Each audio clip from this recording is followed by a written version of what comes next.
ಎಲ್ಲ ಆತ್ಮಜ್ಯೋತಿಗಳಿಗೆ ನನ್ನ ಸಾಷ್ಟಾಂಗ ಪ್ರಣಾಮಗಳು.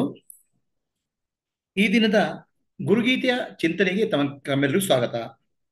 ಶ್ಲೋಕ 32. ಗುಕಾರಃ ಸ್ಯಾತ್ ಗುಣಾತೀತೋ ರೂಪಾತೀತೋ ಋಕಾರಕಃ ಗುಣರೂಪ ವಿಹೀನತ್ವಾತ್ ಗುರುರಿತಿ ಅಭಿಧೀಯತೆ. ಗುಕಾರಃ ಗುಣಾತೀತ. ಹಿಂದಿನ ಶ್ಲೋಕದಲ್ಲಿ ಗುರು ಶಬ್ದಕ್ಕೆ ಒಂದು ಅರ್ಥ ಹೇಳಿದೆ. ಗು ಅಂದ್ರೆ ಅಂಧಕಾರ, ರು ಅಂದ್ರೆ ಬೆಳಕು. ಗು ಅಂದ್ರೆ ಅವಿದ್ಯೆ, ರು ಅಂದ್ರೆ ಜ್ಞಾನ. ಯಾರು ಜ್ಞಾನದ ಬೆಳಕಿಂದ ಅಜ್ಞಾನದ ಕತ್ತಲನ್ನು ಓಡಾಡಿಸ್ತಾರೋ ಅವ್ರು ಗುರು ಅಂತ ಹೇಳಿದ್ರು. ಈಗ ಗುರು ಶಬ್ದಕ್ಕೆ ಬೇರೊಂದು ಅರ್ಥ. ಸಂಸ್ಕೃತದ ಒಂದು ವಿಶೇಷ ಅಂದ್ರೆ ಪ್ರತಿ ಅಕ್ಷರಕ್ಕೂ ಒಂದು ಹಲವಾರು ರೀತಿಯ ಅರ್ಥಗಳಿದ್ದಾವೆ. ಈ ಗುರು ಶಬ್ದಕ್ಕೆ ಇನ್ನೊಂದು ಅರ್ಥ ಗುಕಾರ ಗುಣಾತೀತೋ. ಮೂರು ಗುಣಗಳನ್ನು ದಾಟಿದವನು ಯಾರೋ ಅವನೇ ಗುರು. ಸತ್ವಗುಣ, ರಜೋಗುಣ, ತಮೋಗುಣ, ಈ ಮೂರು ಗುಣವನ್ನು ದಾಟಿ ಸಾಕ್ಷಿಯಾಗಿ ಶುದ್ಧ ಚೈತನ್ಯವಾಗಿ ಯಾರಿದ್ದಾರೋ ಅವನೇ ಗುರು. ಸಾಮಾನ್ಯವಾಗಿ ಜನ ಮೂರು ಗುಣಗಳಿರ್ತಾರೆ: ಸತ್ವಗುಣ, ರಜೋಗುಣ, ತಮೋಗುಣ. ತಮೋಗುಣದಲ್ಲಿ ಬೇರೆಯವರಿಗೆ ತೊಂದರೆ ಕೊಡೋದು, ರಜೋಗುಣದಲ್ಲಿ ತುಂಬಾ ಚಟುವಟಿಕೆ, ಸತ್ವಗುಣದಲ್ಲಿ ಶಾಂತಿ.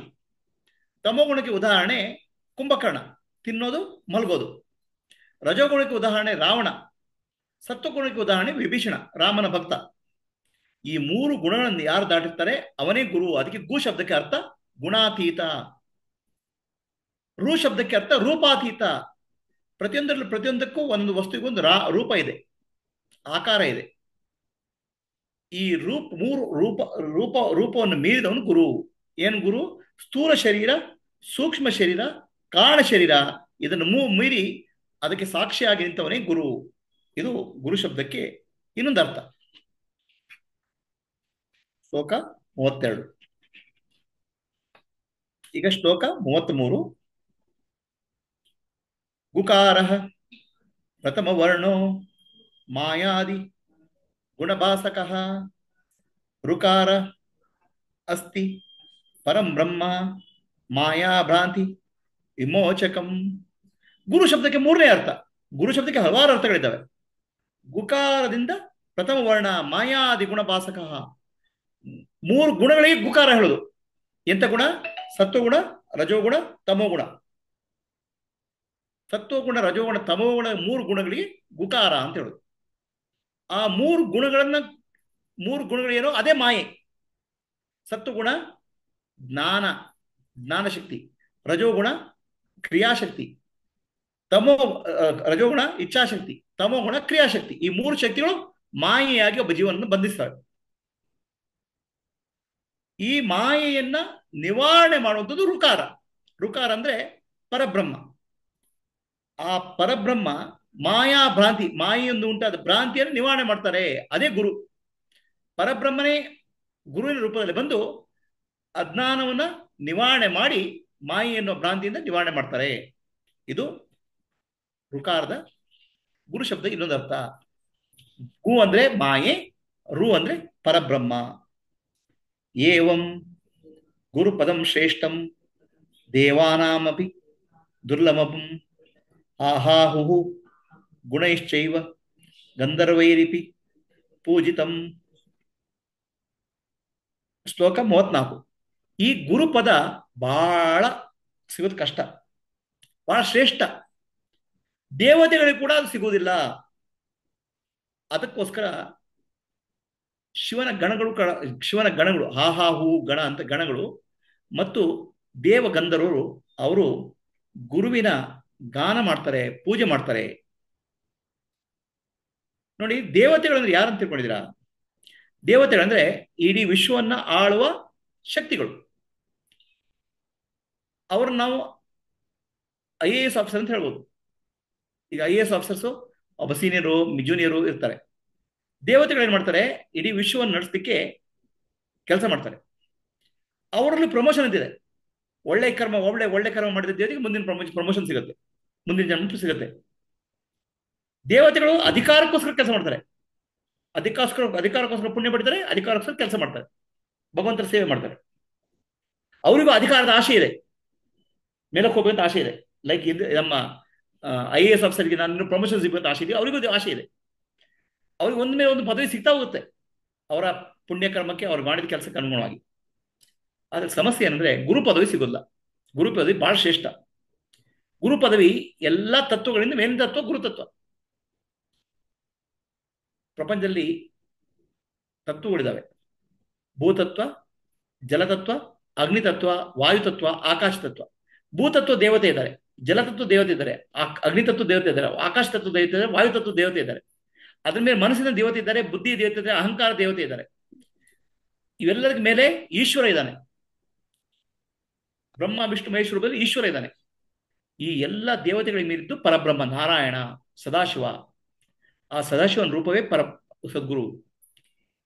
ಸದ್ಗುರು ಪದ ಇವರಿಗೆ ಪಡೆಯಲಿಕ್ಕೆ ಆಗುದಿಲ್ಲ. ದೇವತೆಗಳೆಲ್ಲ ಮಾಯೆಯಲ್ಲಿರೋರು. ಸದ್ಗುರು ಪರಬ್ರಹ್ಮ ಮಾಯೆಯಿಂದ ದಾಟಿದವರು. ಆ ಪದವಿ ಪಡೆಯಲಿಕ್ಕೆ ಆಗುದಿಲ್ಲ. ದೇವತೆಗಳ ಪದವಿ ಪಡೆಯಲಿಕ್ಕೆ ಆಶೆ ಇರಬಹುದು, ಆಗಲ್ಲ, ಸಿಗಲ್ಲ. ಶ್ರೇಷ್ಠವಾದ ಪದವಿ ಅದು. ಯಾಕಂದ್ರೆ ಎಲ್ಲಾ ದೇವತೆಗಳು ಆ ಸದ್ಗುರುವಿಗೆ, ಆ ಪರಬ್ರಹ್ಮನಿಗೆ ವಂದನೆ ಮಾಡ್ತಾರೆ.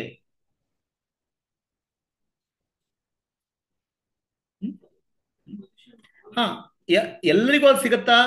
ಇಲ್ಲ. ಅದಕ್ಕೆ ಅನಂತ ಪುಣ್ಯ ಮಾಡಿರ್ಬೇಕು. ಅನಂತ ಪುಣ್ಯ ಮಾಡಿ ಸಾಧನೆ ಮಾಡಿ ಆ ಸದ್ಗುರು ಪದವಿಗೆ ಏರ್ತಾರೆ. ಎಲ್ರಿಗೂ ಸುಲಭವಾಗಿ ಸಿಗುವುದಿಲ್ಲ. ದೇವತೆಗಳಿಗೆ ದೇವತೆಗಳಿಗೆ ಪ್ರಮೋಷನ್ ಸಿಗುತ್ತೆ ಅವ್ರು ಒಳ್ಳೆ ಒಳ್ಳೆ ಪುಣ್ಯ ಮಾಡಿದಾಗ. ಮನುಷ್ಯರು 100 ಅಶ್ವಮೇಧದ ಯಜ್ಞ ಮಾಡಿದಾಗ ಇಂದ್ರ ಪದವಿ ಪ್ರಾಪ್ತಿ ಅಂತ ಹೇಳ್ತಾರೆ, ಅಂದ್ರೆ ಒಳ್ಳೆ ಕರ್ಮ ಮಾಡಿದ್ರೆ. ಅದೇ ರೀತಿ ಇಂದ್ರ ಒಳ್ಳೆ ಕರ್ಮ ಮಾಡಿದ್ರೆ ಅವ್ರಿಗೆ ಮೇಲಿನ ಪದವಿ ಪ್ರಾಪ್ತಿ ಆಗುತ್ತೆ ಅಂತ ಕೇಳ್ತೇವೆ. ಸೊ ದೇವತೆಗಳಲ್ಲೂ ಒಂದರ ಪ್ರಮೋಷನ್ ಇದೆ. ಆದ್ರೆ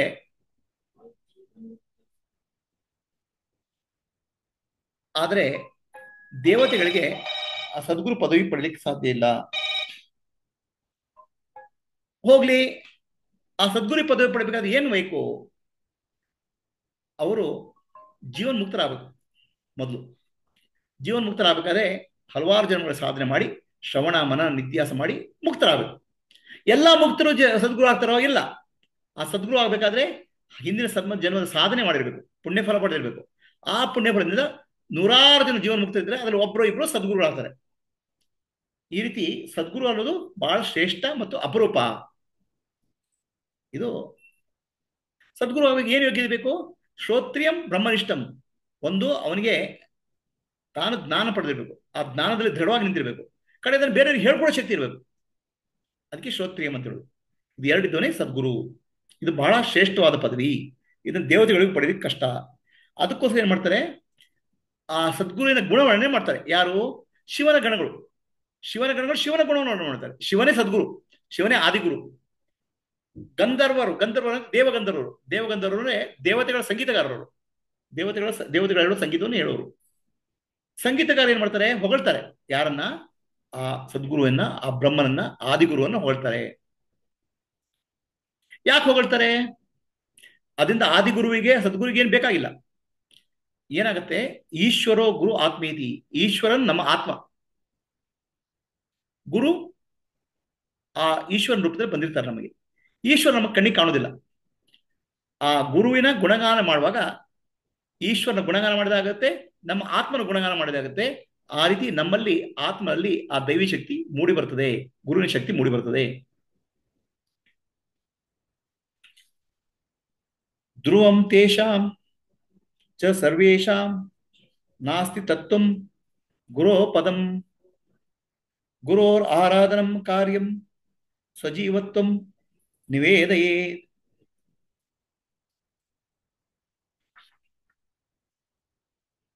ಗುರುವಿಗಿಂತ ಮೇಲಿನ ತತ್ವ ಯಾವುದೂ ಇಲ್ಲವೇ ಇಲ್ಲ. ಗುರು ಫೈನಲ್. ಅರಿವು ಎಲ್ಲದಕ್ಕಿಂತ ಶ್ರೇಷ್ಠ. ಅರಿವಿಗಿಂತ ಕೆಳಗೆ ಬೇರೆ ಯಾವುದಿಲ್ಲ. ಅರಿವಿಂದ ಕೆಳಗಿದೆ ಪೃಥ್ವಿ ತತ್ವ, ಜಲತತ್ವ, ವಾಯುತತ್ವ, ಅಗ್ನಿತ್ವ, ಮನಸ್ಸು, ಬುದ್ಧಿ, ಅಹಂಕಾರ, ಚಿತ್ತ. ಈ ತತ್ವಗಳಿದ್ದಾವೆ. ಈ ತತ್ವಾಭಿಮಾನ ದೇವತೆಗಳಿದ್ದಾರೆ, ಈಶ್ವರ ಇದ್ದಾರೆ. ಅವೆಲ್ಲ ಕೆಳಗಿನ ಮಟ್ಟದ ಹಂತದ ದೇವತೆಗಳು. ಗುರುತತ್ವಕ್ಕೆ ಮೀರಿದ ಯಾವುದೂ ಇಲ್ಲ. ಅದಕ್ಕೋಸ್ಕರನೇ ಗಂಧರ್ವರು ಮತ್ತು ದೇವತೆಗಳು ಆ ಗುರುವಿನ ಗುಣಗಾನ ಮಾಡ್ತಾರೆ. ನಾವೇನ್ ಮಾಡಬೇಕು? ನಮ್ಮ ಜೀವನವನ್ನ ಬದುಕಿರುವವರೆಗೆ ಗುರು ಸೇವೆಗೆ ಮುಡಿಪಾಗಿರ್ಬೇಕು. ಮತ್ತು ಗುರುವಿನ ಅರ್ಚನೆ ಮಾಡಬೇಕು, ಪೂಜೆ ಮಾಡಬೇಕು. ಯಾಕೆ? ಜೀವನ ಇರೋದು ನಮ್ಮ ಜೀವನ ಇರೋದು ಮೋಕ್ಷಕ್ಕೋಸ್ಕರ. ಮೋಕ್ಷಕ್ಕೆ ಸಾಧನ ಗುರು. ಗುರುವಿನ ಜ್ಞಾನದ ಬೋಧನೆ ಇಲ್ಲದೆ ಮೋಕ್ಷ ಸಿಗುವುದಿಲ್ಲ. ಅದಕ್ಕೋಸ್ಕರ ಗುರುವಿನ ಉಪಾಸನೆ ಮಾಡಬೇಕು, ಗುರುವಿನ ಪೂಜೆ ಮಾಡಬೇಕು ಮತ್ತು ಗುರುವಿನ ಸಾಧನೆ ಮಾಡಬೇಕು ಅಂತ ಶ್ಲೋಕ 35. ಈಗ ಶ್ಲೋಕ 36. ಆಸನಂ ಶಯನಂ ವಸ್ತ್ರಂ ವಾಹನಂ ಭೂಷಣಾದಿಕಂ ಸಾಧಕೇನ ಪ್ರದಾತವ್ಯಂ ಗುರೋಹ ಸಂತೋಷ ಕಾರಣಂ. ಗುರುವಿಗೆ ಏನು ಕೊಡಬೇಕಪ್ಪ ನೀನು? ಗುರುವಿಗೆ ನಿಜವಾಗಿ ನೋಡಿದ್ರೆ ಮನಸ್ಸು ಕೊಡಬೇಕು. ಆದ್ರೆ ಸಾಮಾನ್ಯ ಜನರಿಗೆ ನನಗೆ ನಂದು ಇದು ನಂದು ನಂದು ವ್ಯಾಮೋಹ ಇರ್ತದೆ, ನಂದು ಅಧಿಕಾರ, ನಂದು ದುಡ್ಡು ಅಂತ. ಅದಕ್ಕೋಸ್ಕರ ಹೇಳ್ತಾರೆ ಗುರುವಿಗೆ ಆಸನ ಕೊಡಬೇಕು. ಗುರು ಬಂದಾಗ ಕೂತ್ಕೊಳ್ಳಿಕ್ಕೆ ಸರಿಯಾದ ಆಸನ, ಶಯನ ಮಲಗಲಿಯಾದ ಸರಿಯಾದ ಜಾಗ, ಗುರುವಿಗೆ ವಸ್ತ್ರ ಮತ್ತು ವಾಹನ ಮತ್ತು ಭೂಷಣ, ಅಲಂಕಾರಕ್ಕೆ ಭೂಷಣ, ಇದನ್ನು ಕೊಡಬೇಕು ಅಂತ ಹೇಳ್ತಾರೆ. ಇದು ಗುರುವಿಗೆ ಬೇಕಾ? ಗುರುವಿಗೆ ಬೇಕಾದ್ರೆ ಅವನು ಗುರು ಅಲ್ಲ. ಇದು ಗುರುವಿನ ಅಗತ್ಯ ಇಲ್ಲ. ಶಿಷ್ಯರಿಗೆ ಈ ಮೂಲಕ ಸ್ವಲ್ಪ ಮಟ್ಟಿಗೆ ತಮ್ಮ ಸ್ವಾರ್ಥವನ್ನು ಕಡಿಮೆ ಮಾಡ್ಕೊಳ್ಳಿಕ್ಕೆ ದಾರಿ. ಇದು ನಂದು ನಂದು ಅಂದ ಅಹಂಕಾರ ಮಮಕಾರವನ್ನು ಕಡಿಮೆ ಮಾಡಿಕೊಳ್ಳಿಕ್ಕೆ ನಂದು ಅಂತ ಏನಿದೆ ಅದನ್ನು ಸ್ವಲ್ಪ ಅರ್ಪಣೆ ಮಾಡು, ಅದನ್ನು ಅರ್ಪಿಸು ಅಂತ ಹೇಳ್ತಾರೆ. ಸಾಧಕೇನ ಪ್ರದಾತವ್ಯಂ ಗುರು. ಇದು ಗುರುವಿಗೆ ಸಂತೋಷ ಕಾರಣ ಆಗ್ತದೆ ಅಂತ. ಗುರುವಿಗೆ ಆನಂದ ಸ್ವರೂಪಿಯಾದ ಗುರುವಿಗೆ ಸಂತೋಷ ಏನ್ರಿಪ್ಪ? ಆನಂದ ಸ್ವರೂಪಿಯಾದ ಗುರುವಿಗೆ ಸಂತೋಷ ಅನ್ನೋದು ಪ್ರಶ್ನೆನೇ ಇಲ್ಲ. ಆನಂದ ಸ್ವರೂಪಿ ಯಾವ ಗುರುವಿಗೆ ಸಂತೋಷ ಆಗ್ತದೆ? ನಮ್ಮ ಆತ್ಮ ಗುರುವಿಗೆ ಸಂತೋಷ ಆಗುತ್ತೆ. ಬರೀ ಗುರುವಿಗೆ ಕೊಡೋದ್ರಿಂದ ನಮ್ಮ ಯಾಕಂದ್ರೆ ಈಶ್ವರ ಗುರು ಆತ್ಮ ಮೂರು ಒಂದೇ. ನಾನು ಇದನ್ನು ಕೊಡೋದ್ರಿಂದ ಆತ್ಮಕ್ಕೆ ಸಂತೋಷ ಆಗ್ತದೆ, ಆತ್ಮ ಗುರುವಿಗೆ ಸಂತೋಷ ಆಗ್ತದೆ. ಶ್ಲೋಕ 36. ಶ್ಲೋಕ 37. ಕರ್ಮಣ ಮನಸ ವಾಚ ನಿತ್ಯಂ ಆರಾಧಯೇದ್ ಗುರುಂ ದೀರ್ಘದಂಡಂ ನಮಸ್ಕುರ್ಯಾತ್ ನಿರ್ಲಜ್ಜೋ ಗುರು ಸನ್ನಿಧವು. ನಮ್ಮ ಎಲ್ಲ ಕರ್ಮಗಳನ್ನ, ಕಾಯ ಮಾಚ ವಾಚ ಮನಸ, ಮೂರು ಕರ್ಮಗಳನ್ನ ಗುರುವಿನ ಆರಾಧನೆ ಉಪಯೋಗಿಸಬೇಕು. ಕಾಯ ಅಂದ್ರೆ ಶರೀರಪೂರ್ವಕ ಕರ್ಮಯೋಗ, ವಾಚ ಅಂದ್ರೆ ಸ್ತುತಿ, ಗುರುಸ್ತುತಿ, ಗುರು ಜಪ, ಓಂ ಸದ್ಗುರುದೇವಾಯ ನಮಃ. ಮನಸ್ಸಲ್ಲಿ ಪುನಃ ಗುರುವಿನ ಚಿಂತನೆ. ನಿತ್ಯಂ ಆರಾಧಯೇತ್, ಸದಾಕಾಲ ಗುರುವಿನ ಆರಾಧನೆ ಮಾಡಬೇಕು. ಯಾಕಂದ್ರೆ ಯದ್ ಭಾವಯತಿ ತದ್ಭವತಿ. ನಾನು ಯಾವುದೇನು ಪುನಃ ಪುನಃ ಯೋಚನೆ ಮಾಡ್ತೇನೆ ಅದೇ ನಾನು ಆಗ್ಬಿಡ್ತೇನೆ. ದೀರ್ಘದಂಡಂ ನಮಸ್ಕುರ್ಯಾತ್ ನಿರ್ಲಜ್ಜೋ ಗುರು ಸನ್ನಿಧವು. ಗುರುವಿಗೆ ಸಾಷ್ಟಾಂಗ ನಮಸ್ಕಾರ ಮಾಡಬೇಕು ಅಂತ ಹೇಳ್ತಾರೆ. ನಿರ್ಲಜ್ಜೆ, ಲಜ್ಜೆ ಇಲ್ಲದೆ. ಸಾಷ್ಟಾಂಗ ಅಂದ್ರೆ ಪೂರ್ಣ ಸಮರ್ಪಣೆ. ಸಾಮಾನ್ಯವಾಗಿ ಏನಾಗುತ್ತೆ, ನಮಗೆ ಯಾರ ಮುಂದೆ ನಮಸ್ಕಾರ ಮಾಡಲಿಕ್ಕೆ ಸ್ವಲ್ಪ ಸಂಕೋಚ ಆಗುತ್ತೆ. ಯಾಕಂದ್ರೆ ಇವರು ಮನುಷ್ಯರು.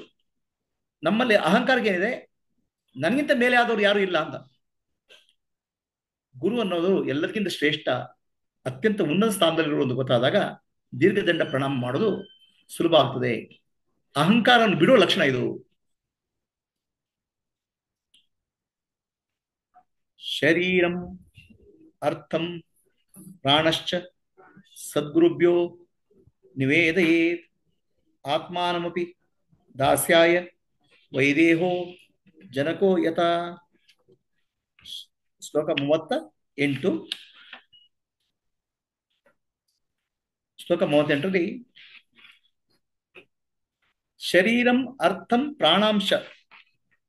ಜನಕರಾಜನ ಕಥೆ ಹೇಳ್ತಾರೆ. ಜನಕರಾಜರು ಗುರುವಿಗೆ ಎಲ್ಲವನ್ನು ಸಮರ್ಪಣೆ ಮಾಡಿದ್ರು, ಆ ರೀತಿ ನಾವು ಮಾಡ್ಬೇಕು ಅಂತ. ಏನಂದ್ರೆ ಎಲ್ಲವನ್ನು ಸಮರ್ಪಣೆ ಮಾಡೋದಂದ್ರೆ ಎಲ್ಲವೂ ಗುರುವಿಗೆ ಸೇರಿದ್ದು ಅಂತ ತಿಳ್ಕೋಬೇಕು. ಗುರು ಯಾವುದು ಬೇಕಾಗಿಲ್ಲ. ದೀರ್ಘದಂಡಂ ನಮಸ್ಕೃತ್ಯ. ಜಸ್ಟ್ ನಾವು ಕಂಪ್ಲೀಟ್ ಶ್ಲೋಕ. ಗುರುವಿಗೆ ಸಮರ್ಪಣೆ ಮಾಡಬೇಕು ಅಂತ. ಏನನ್ನ? ಜನಕರಾಜನ ಕಥೆಯಲ್ಲಿ ಜನಕರಾಜರಿಗೆ ಅಷ್ಟಾವಕ್ರ ಗುರುಗಳಾಗಿ ಬರ್ತಾರೆ. ಜನಕರಾಜರು ಕೇಳ್ತಾರೆ ಅಷ್ಟಾವಕ್ರ ಹತ್ರ, ನನಗೆ ಆತ್ಮಜ್ಞಾನದ ಬೋಧೆ ಬೇಕು, ಮುಕ್ತಿ ಬೇಕು ಅಂತ. ಆ ಮುಕ್ತಿಗೋಸ್ಕರ ನಾನು ಏನ್ ಮಾಡ್ಬೇಕು ಅಂತ. ನನಗೆ ಜನಕರಾಜ ಅಷ್ಟಾವಕ್ರ ಹೇಳ್ತಾರೆ, ನಿಮ್ಗೆ ಮುಕ್ತಿ ಮಾರ್ಗ ಹೇಳ್ಕೊಡ್ತೀನಿ, ನಾನು ಹೇಳ್ಕೊಡ್ತೀನಿ. ಮೊದಲು ನನಗೆ ದಕ್ಷಿಣೆ ಕೊಡು, ಗುರುದಕ್ಷಿಣೆ ಕೊಡು. ಆಮೇಲೆ ನಾನು ಗುರು ಮತ್ತು ಶಿಷ್ಯ ಇಬ್ರು ಒಂದೇ, ನಾನು ಬ್ರಹ್ಮ ನೀನು ಬ್ರಹ್ಮ ಅಂತ ಹೋಗ್ಬಿಟ್ರೆ ಕಷ್ಟ, ಮೊದಲೇ ಕೊಟ್ಬಿಡು. ಅದಕ್ಕೆ ಜನಕರಾಜ ಹೇಳ್ತಾನೆ, ನನ್ನ ಇಡೀ ರಾಜ್ಯವನ್ನು ಕೊಡ್ತೇನೆ ಅಂತ. ಅಂದ್ರೆ ಅರ್ಥ, ಇಲ್ಲಿ ಅರ್ಥ ಅಂತ ಹೇಳ್ತಾರೆ, ಇಲ್ಲಿ ರಾಜ್ಯವನ್ನು ಕೊಡ್ತೇನೆ ಅಂತ. ಗುರು ಹೇಳ್ತಾರೆ, ನಗ್ತಾರೆ, ರಾಜ್ಯ ನಿಂದಲ್ಲಪ್ಪ, ರಾಜ್ಯ ಪ್ರಜೆಗಳದು, ನಾನ್ ತಗೊಂಡು ನಾನೇನ್ ಮಾಡ್ಲಿ ಅಂತ. ಇಲ್ಲ, ನಾನು ನಿಮ್ಮ ದಾಸ ಆಗ್ತೇನೆ ಅಂತ ಹೇಳ್ತಾರೆ. ಬಾಡಿ, ಶರೀರ. ಗುರು ಹೇಳ್ತಾರೆ, ಏನಯ್ಯ ನಿನ್ ದಾಸ ಆಗಿ ನಾನೇನ್ ಮಾಡ್ಕೊಳ್ಳಿ, ನನಗೆ ಬೇರೆ ಕೆಲಸ ಏನೋ ಅಗತ್ಯ ಇಲ್ಲ. ನೀನು ದಾಸ ಆಗಿರೋದು ಪ್ರಜೆಗಳಿಗೆ, ರಾಜ ಆಗಿರ್ಬೇಕು ಪ್ರಜೆಗಳಿಗೆ, ನನ್ಗೇನ್ ದಾಸ ಆಗಿ ಏನ್ ಮಾಡ್ತೀಯಾ, ಅದು ನಿನಗೆಲ್ಲ, ಅದು ಪ್ರಜೆಗಳಿಗೆ ಸೇರಿದು ಅಂತ ಹೇಳ್ತಾರೆ. ನಿನ್ನ ಶರೀರ ಅಂದ್ರೆ ಪ್ರಕೃತಿಗೆ ಸೇರಿದ್ದು. ಆಗ ಜನಕ್ಕೆ ಗೊತ್ತಾಗುತ್ತೆ, ಓ, ನಂದು ಯಾವುದು ಅಲ್ಲ, ಆಯ್ತಾ, ನನ್ನದು ಕೇವಲ ಭ್ರಮೆ, ಅಜ್ಞಾನ ಮಾತ್ರ. ಆ ಇದೆಲ್ಲ ನಂದಂತೆ ಭ್ರಮೆ ಇದೆಲ್ಲ, ಅದನ್ನ ಅರ್ಪಣೆ ಮಾಡ್ತೇನೆ ಅಂತ. ಆವಾಗ ಒಂದು ಮುಕ್ತಿ ಸಿಕ್ಕಿಬಿಡ್ತದೆ. ನಮ್ದಂದು ಒಂದೇ ಇದೆ, ಅದೇ ಭ್ರಮೆ, ಇಲ್ಯೂಷನ್. ಇದು ನಂದು ಅಂತ. ಆ ರೀತಿ ಗುರುವಿಗೆ ಎಲ್ಲವೂ ಸಮರ್ಪಣೆ ಮಾಡ್ಬೇಕು ಅಂತ. ಎಲ್ಲ ಸಮರ್ಪಣೆ ಗುರು ತಗೊಂಡು ಏನ್ ಮಾಡಕ, ಗುರುದೇವ್ ರಾಜ್ಯ ತಗೊಂಡು ಏನ್ ಮಾಡ್ತಾನೆ, ಇವನ ರಾಜನ ದಾಸಾಗಿ ತಗೊಂಡು ಏನ್ ಮಾಡ್ತಾನೆ, ಆ ಅಜ್ಞಾನವನ್ನು ಸಮರ್ಪಣೆ ಮಾಡಬೇಕು. ಎಲ್ಲ ನಂದು ಅಂತ ಹೇಳೋ ಅಜ್ಞಾನವನ್ನು ಸಮರ್ಪಣೆ ಮಾಡಬೇಕು. ಬುದ್ಧನ ಕಾಲದಲ್ಲಿ ಅಶೋಕ ಅಂತ ರಾಜರು, ಮಹಾರಾಜರು, ಚಕ್ರವರ್ತಿಗಳು, ಅವ್ರೇನ್ ಮಾಡಿದ್ರು, ತಮ್ಮ ರಾಜ್ಯವನ್ನೆಲ್ಲ ಒಳ್ಳೆ ಕಾರ್ಯಕ್ಕೆ ವಿನಿಯೋಗ ಮಾಡಿದ್ರು. ಇದನ್ನು ಗುರುವಿಗೆ ಸಮರ್ಪಣೆ ಮಾಡೋದಂದ್ರೆ ಅದು ಒಳ್ಳೆ ಕಾರ್ಯಕ್ಕೆ ವಿನಿಯೋಗ ಮಾಡುದು. ಅಶೋಕ ಚಕ್ರವರ್ತಿ ಹಲವಾರು ಕಡೆ ಪಾಠಶಾಲೆಗಳನ್ನು ಮಾಡಿ, ದನಕರುಗಳಿಗೆ ನೀರನ್ನು ಮಾಡಿ, ರಾಜ ದುಡ್ಡನ್ನ ಒಳ್ಳೆ ಕೆಲಸಕ್ಕೆ ಉಪಯೋಗಿಸ್ತಾನೆ. ಅದನ್ನ ಮಾಡ್ಬೇಕಷ್ಟೇ. ಗುರುವಿಗೆ ಸಮರ್ಪಣೆ ಮಾಡೋದಂದ್ರೆ ಲೋಕ ಕಲ್ಯಾಣಕ್ಕೆ ಉಪಯೋಗ ಮಾಡಬೇಕು. ಗುರುರೇವ ಜಗತ್ ಸರ್ವಂ ಬ್ರಹ್ಮ ವಿಷ್ಣು ಶಿವಾತ್ಮಕಂ ಗುರೋ ಪರತರಂ ನಾಸ್ತಿ ತಸ್ಮಾತ್ ಸಂಪೂಜ್ಯತೆ ಗುರುಂ.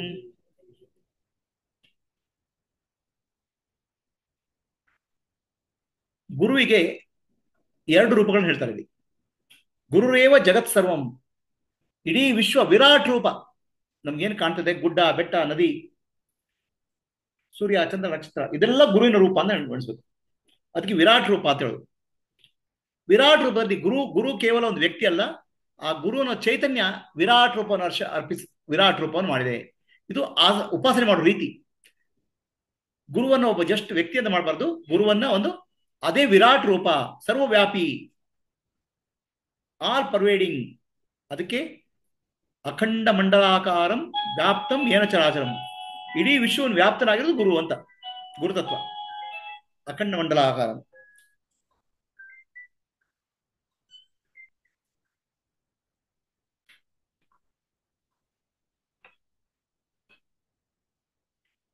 ಆ ಗುರುತತ್ವ, ಗುರುವನ್ನ ಅಖಂಡ ಮಂಡಲಾಕಾರ ವ್ಯಾಪ್ತನಾಗಿರೋದು ತಿಳ್ಕೋಬೇಕು. ಅಂದ್ರೆ ವಿರಾಟ್ ರೂಪ. ಭಗವಂತನಿಗೆ ಮೂರು ರೂಪಗಳು: ವಿರಾಟ್ ರೂಪ, ಹಿರಣ್ಯಗರ್ಭ ರೂಪ, ಈಶ್ವರ. ಈಶ್ವರ ಅಂದ್ರೆ ಇಡೀ ವಿಶ್ವ ಆಳೋನು. ಈಶ್ವರನಿಗೆ ಮೂರು ರೂಪ: ಬ್ರಹ್ಮ ವಿಷ್ಣು ಮಹೇಶ್ವರ. ಗುರುವನ್ನ ಬ್ರಹ್ಮ ವಿಷ್ಣು ಮಹೇಶ್ವರ ರೂಪದಲ್ಲಿ ಮತ್ತು ವಿರಾಟ್ ರೂಪದಲ್ಲಿ ಆರಾಧನೆ ಮಾಡಬೇಕು. ವಿರಾಟ್ ರೂಪ ಎಲ್ಲವೂ ಗುರು ಅಂತ ತಿಳ್ಕೋಬೇಕು. ಎಲ್ಲವನ್ನು ಗುರು, ಎಲ್ಲದರಲ್ಲೂ ಗುರು. ಎಲ್ಲವೂ ನಮ್ಗೆ ಜೀವನಕ್ಕೊಂದು ಪಾಠ ಕಲಿಸ್ತವೆ. All elements of nature. ಆ ರೀತಿ ಗುರು ಎಲ್ಲ ಕಡೆ ಇದ್ದಾನೆ. ಗುರು ಸರ್ವತ್ರ, ಎಲ್ಲ ಕಡೆ ಗುರು ಇದ್ದಾನೆ. ಎಲ್ಲದಿಂದ ನಾವು ಏನ್ ಕಲಿತೇವೆ ಅದಕ್ಕೆ ಗುರು ಅಂತ ಹೇಳೋದು. ಅದಕ್ಕೆ ದಕ್ಷಿಣ ದತ್ತಾತ್ರೇಯರು ಹೇಳಿದ್ರು 24 ಗುರುಗಳು ಅಂತ. ಆಕಾಶ, ನೀರು, ಹಕ್ಕಿ, ಎಲ್ಲದಿಂದ ಪ್ರಕೃತಿ ನಮ್ಗೆ ಪಾಠ ಕಲಿಸ್ತದೆ. ಆ ಪಾಠಕ್ಕೆ ಗುರು ಅಂತ ಹೇಳೋದು.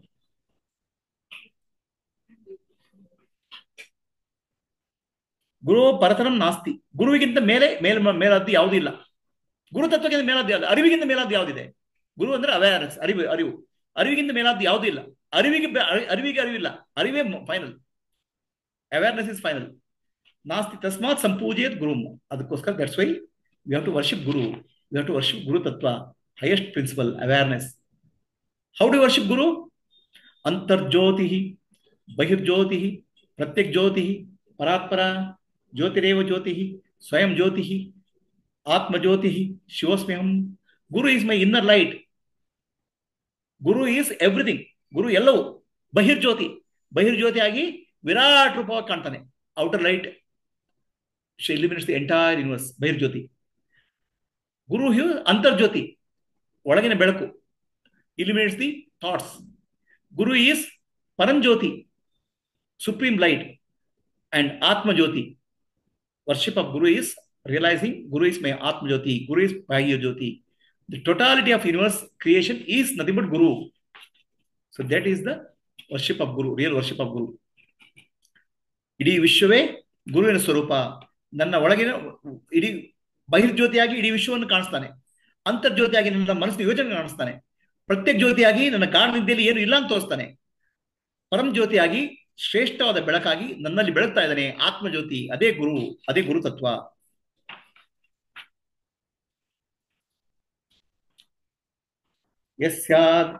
ಯಸ್ಯ ಅನುಗ್ರಹ ಮಾತ್ರೇಣ ಹೃದಯೇ ಜಾಯತೆ ಕ್ಷಣಾತ್ ಜ್ಞಾನಂ ಚ ಪರಮಾನಂದಂ ಸದ್ಗುರು ಶಿವ ಏವ ಸಹ. ಶ್ಲೋಕ 40. What is over? Not over. 38. So we stop here. ಗುರು ಬ್ರಹ್ಮ ವಿಷ್ಣು ಮಹೇಶ್ವರ ರೂಪ ಅಂತ ಹೇಳಿದ್ರಿ. ಗುರು ಸಾಕ್ಷಾತ್ ವಿರಾಟ್ ರೂಪ. ಇಡೀ ವಿಶ್ವ ಗುರುವಿನ ಬೆಳಕಿನಲ್ಲಿ ಬೆಳಗ್ತಾ ಇದೆ. ನಮ್ಗೆ ಅರಿವಿಲ್ದಿದ್ರೆ ಗುಡ್ಡ ಕಾಣುವುದಿಲ್ಲ, ಬೆಟ್ಟ ಕಾಣುವುದಿಲ್ಲ, ನದಿ ಕಾಣುವುದಿಲ್ಲ. ಅರಿವಿನ ಬೆಳಕಿನಲ್ಲಿ ಎಲ್ಲ ಬೆಳಗ್ತಾ ಇದೆ. ಅದಕ್ಕೆ ಅರಿವೇ ಗುರು. ಗುರುವಿನ ಬೆಳಕಿನಲ್ಲಿ ಇಡೀ ವಿಶ್ವ ಕಾಣ್ತಾ ಇದೆ. ಅದಕ್ಕೆ ಗುರು ವಿರಾಟ್ ರೂಪ. ಕಡೆಗೆ ಗುರು ಬ್ರಹ್ಮ ವಿಷ್ಣು ಶಿವರೂಪ. ಬ್ರಹ್ಮನಾಗಿ ಗುರು ನಮ್ಮಲ್ಲಿ ಆತ್ಮಜ್ಞಾನದ ದಾಹ ಬೆಳೆಸ್ತಾನೆ, ಡಿಸೈರ್ ಫಾರ್ ಲಿಬರೇಷನ್. ವಿಷ್ಣುವಾಗಿ ಆತ್ಮಜ್ಞಾನದ ದಾಹವನ್ನ ಪರಿಪಾಲನೆ ಮಾಡ್ತಾನೆ ಟೀಚಿಂಗ್ಸ್ ಮೂಲಕ. ಮತ್ತೆ ಬೇರೆ ಬೇರೆ ವ್ಯವಸ್ಥೆ ಮಾಡಿ, ಕರ್ಮಯೋಗ ಮಾಡ್ಲಿಕ್ಕೆ ಒಂದು ವ್ಯವಸ್ಥೆ ಮಾಡಿ ಆ ವಿಷ್ಣುವಾಗಿ ರಕ್ಷಣೆ ಮಾಡ್ತಾನೆ. ಶಿವನಾಗಿ ಅಜ್ಞಾನ ನಾಶನ ಮಾಡ್ತಾನೆ. ಅದಕ್ಕೆ ಗುರು ಬ್ರಹ್ಮ ವಿಷ್ಣು ಶಿವಾತ್ಮಕಂ ಅಂತ ಗುರುವಿನ ರೂಪ.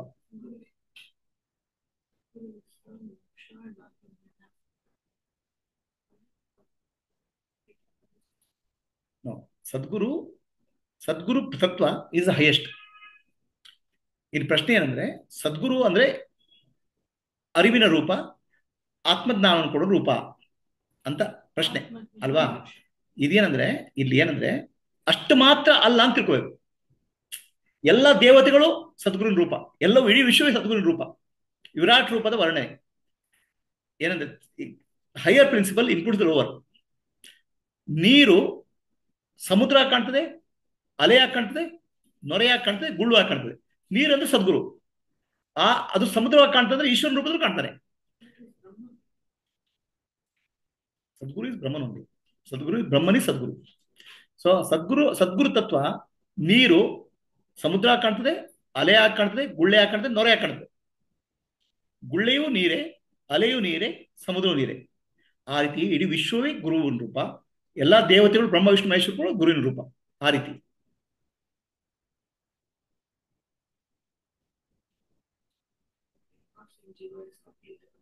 ನಾನು ಜೀವವು ಬ್ರಹ್ಮನ ರೂಪವೇ. ಅದಕ್ಕೆ ಜೀವ ಬ್ರಹ್ಮೈವ ನಾಪರ ಅಂತ ಹೇಳ್ತಾರೆ. ಅವನಿಗೆ ರಿಯಲೈಸ್ ಮಾಡ್ಲಿಕ್ಕೆ ಇಡೀ ವಿಶ್ವವೇ ಬ್ರಹ್ಮನ ರೂಪ. ಅದು ಇಡೀ ವಿಶ್ವ ಸದ್ಗುರುವಿನ ರೂಪ. ಸದ್ಗುರುವನ್ನು ಬರೀ ಕೇವಲ ಜ್ಞಾನ ಕೊಡು ಮಾತ್ರ ತಿಳ್ಕೋಬಾರ್ದು. ಸದ್ಗುರುವನ್ನ ಎಲ್ಲವೂ ಅಂತ ತಿಳ್ಕೋಬೇಕು. ಸದ್ಗುರುವಿನ ಆರಾಧನೆ ಎಲ್ಲ ದೇವತೆಗಳ ಆರಾಧನೆ, ಸದ್ಗುರುವಿನ ಆರಾಧನೆ ಎಲ್ಲ ಋಷಿಗಳ ಆರಾಧನೆ, ಎಲ್ಲವೂ ಸದ್ಗುರುವಿನಲ್ಲಿ ಸೇರ್ಕೊಂಡಿದೆ. ನೀರನ್ನು ಕಂಡ್ರೆ ಅಲೆಯನ್ನು ಕಂಡಾಗೆ, ನೊರೆಯನ್ನು ಕಂಡಾಗೆ, ಗುಳ್ಳೆಯನ್ನು ಕಂಡಾಗೆ. ಬಂಗಾರವನ್ನು ನೋಡಿದ್ರೆ ನೆಕ್ಲೆಸ್ ಅನ್ನು ನೋಡಿದಾಗೆ, ಉಂಗುರ ನೋಡಿದ ಹಾಗೆ. ಇವೆಲ್ಲ ನಾಮರೂಪಗಳು ಮಾತ್ರ. ಇರೋದು ಒಂದೇ ತತ್ವ, ಅದು ಗುರು ತತ್ವ.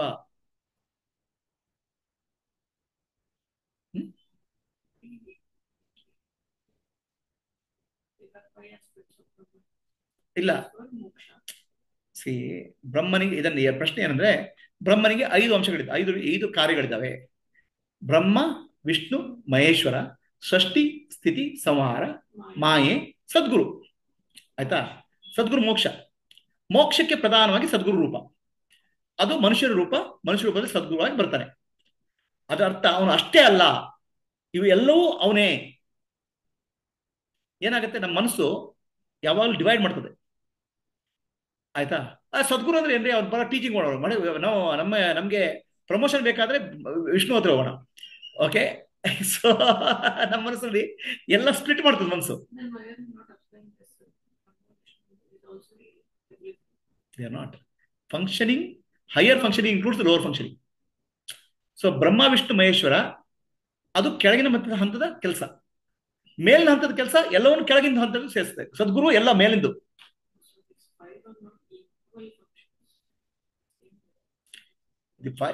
ಹೈಯೆಸ್ಟ್ ಶ್ರೇಷ್ಠವಾದ ಗುರುತತ್ವ.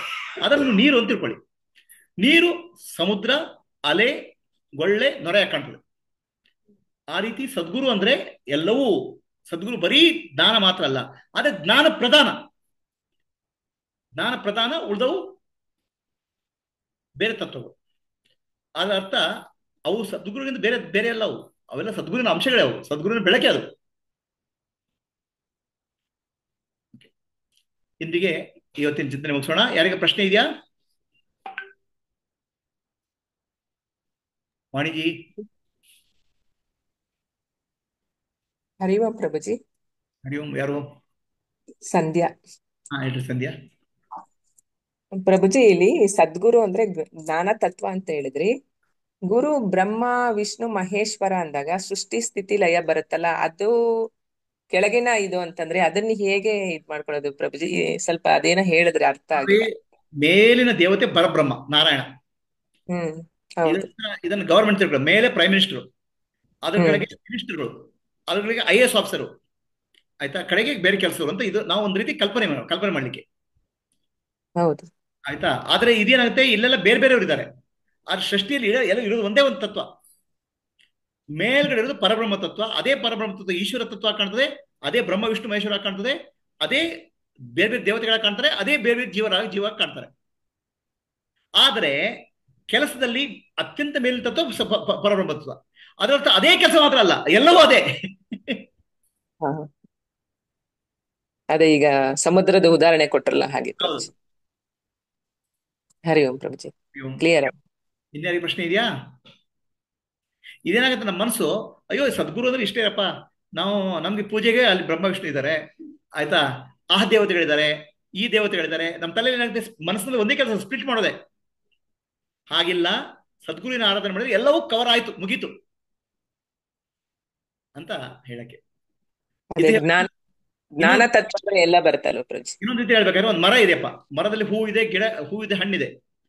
ಮರಕ್ಕೆ ನೀರು ಹಾಕಬೇಕು, ಬೇರೆ ನೀರು ಹಾಕಿದ್ರೆ ಸಾಕು. ಬೇರೆ ನೀರು ಹಾಕಿದ್ರೆ ಇಡೀ ಮರಕ್ಕೆ ಹೋದ ಹಾಗೆ. ಅದೇ ಸದ್ಗುರುವಿಗೆ ಪ್ರಾರ್ಥನೆ ಮಾಡಿದ್ರೆ ಇಡೀ ವಿಶ್ವಕ್ಕೆ ಪ್ರಾರ್ಥನೆ ಮಾಡಿದ ಹಾಗೆ. ಅದು ಬರೀ ಕೇವಲ ಸದ್ಗುರುವಿಗೆ ಮಾತ್ರ ಅಲ್ಲ, ಬೇರೆ ನೀರು ಹಾಕಿದ್ರೆ ಇಡೀ ಮರಕ್ಕೆ ನೀರು ಹಾಕಿದ ಹಾಗೆ ಅಂತ. ಇನ್ಯಾರ ಪ್ರಶ್ನೆ ಇದೆಯಾ? ಕಾತ್ಯಾನಿಯವರೇ, ವಾಣಿಯವರೇ. ಹರಿ ಓಂ ಪ್ರಭುಜಿ. ಹರಿ ಓಂ. ಏನೋ ಪ್ರಶ್ನೆ ಇಲ್ಲ ಪ್ರಭುಜಿ. ಓಕೆ. ಹಿಂದಿನ ಒಂದು ಉಪನ್ಯಾಸದಲ್ಲಿ ಗುರೋರ್ ಉಚ್ಚಿಷ್ಟ ಭೋಜನ ಮತ್ತು ತುಂಬಾ ಚೆನ್ನಾಗಿತ್ತು ಪ್ರಭುಜಿ ಎಕ್ಸ್ಪ್ಲನೇಷನ್. ಅಂದ್ರೆ what is guru has not said you have to eat it. That was super. ಅದನ್ನ ನಾವು ಸಾಮಾನ್ಯ ಭಾಷೆಗೆ ಅರ್ಥ ಮಾಡಿದ್ರೆ ಬೇರೆನೇ ಆಗ್ಬಿಡ್ತದೆ. ಹೌದು, ಅದು ಅವತ್ತೇ ಕರೆಕ್ಟ್ ಆಗಿ ಅರ್ಥ ಆಗಿದ್ದು ನಂಗೆ ಆ ಎಕ್ಸ್ಪ್ಲನೇಷನ್. ಓಕೆ. ಅದಂತೂ ಹೇಗಿತ್ತು ಅಂದ್ರೆ ಪ್ರಭುಜಿ, ಅವತ್ ಹೇಳಿರಲ್ಲ ಗುರು ಉಚ್ಚಿಷ್ಟ ಭೋಜನಂ ಅಂದ್ರೆ, ಹಾ. ಅಲ್ಲಿ ಹೇಳಿದ್ರೆ ಉದಾಹರಣೆ, ಅಲ್ಲಿ ತನಕ ಅಲ್ಲಿ ಏನಿದೆ ಅದ್ ನೀನೇ ಕಂಡ್ಕೋ, ಅಂದ್ರೆ ಹೊಸ್ಲ ತನಕ ಕರ್ಕೊಂಡ್ ಹೋಗ್ತಾನೆ, ಮುಂದಕ್ಕೆ ನೀನ್ ಹೋಗೋದು ಬಿಡೋದು. ಇವಾಗ